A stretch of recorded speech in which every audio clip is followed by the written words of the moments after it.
You know what ancient humans feared more than anything? Not predators, not starvation, not disease, death itself. But here's the part that changes everything. They had already figured something out about grief that we're still struggling with today. When we think about ancient humans, we picture them as these emotionless creatures just trying to survive hunt, eat, sleep, repeat. But the moment someone died, everything changed. And the evidence for this comes from a place you might not expect: graves.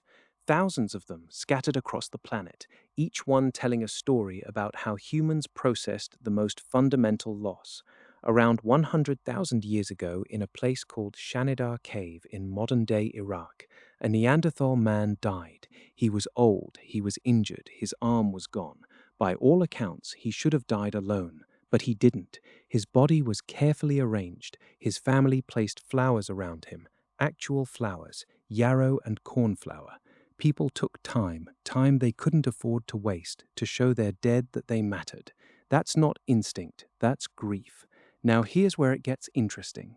We find similar patterns everywhere. In Africa, in Europe, in Asia, humans burying their dead with care, sometimes with tools, sometimes with food for a journey they believed was happening, sometimes with jewelry or ornaments that would have been valuable to the living. What this tells us is that death wasn't just a biological event, it was a social, spiritual, and emotional earthquake. Different cultures handled this earthquake in wildly different ways. Some believed the dead needed to be prepared for another life. The ancient Egyptians, they took this to an extreme. They spent years mummifying bodies. They built monuments the size of mountains. They created entire industries around death. But before you dismiss this as weird ancient stuff, consider what they were really doing.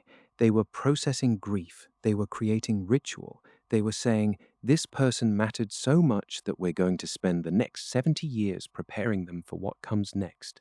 Meanwhile, other cultures saw death completely differently. Some Aboriginal groups didn't believe in death as an accident. They believed it was caused by sorcery or spiritual disruption, so their grieving process involved finding out who was responsible.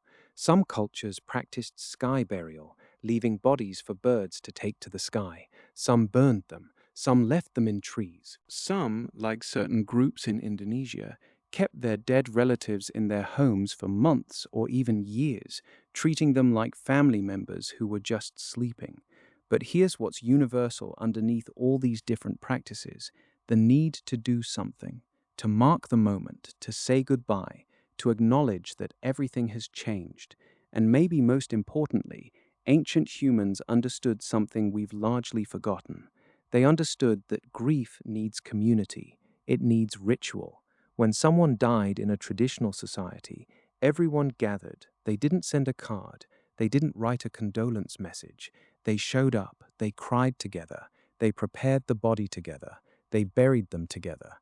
And often they would gather again for weeks or months afterward, repeating rituals that reinforced the reality of loss while slowly reintegrating the grieving person back into the community.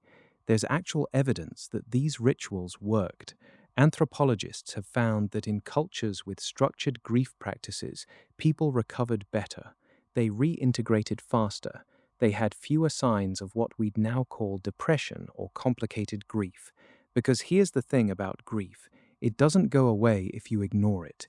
It doesn't disappear if you pretend it isn't there. But it does transform if you acknowledge it, if you name it, if you sit with it alongside other people. Ancient humans also seem to understand something about time and loss. They created monuments, they told stories, they kept the dead's names alive. The oldest human art we've found includes handprints, hands pressed into clay or painted onto cave walls, 13,000 years old, and we're still looking at the physical evidence that someone wanted to say, I was here, I existed, remember me. That is a grief response. That is a way of fighting against the finality of death. Some cultures believed in resurrection, some believed in reincarnation, some believed the dead lived in a shadow world that paralleled the real one.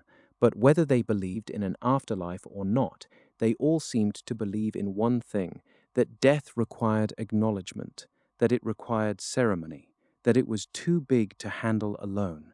And maybe that's the real insight here. We like to think we've evolved beyond ancient humans. We've got science. We understand that death is biological, not magical. We have therapists and support groups and pharmaceuticals. We've modernized grief, made it more efficient, perhaps. But in making it more efficient, we've also made it more isolated. We've turned it into something to get through, rather than something to experience.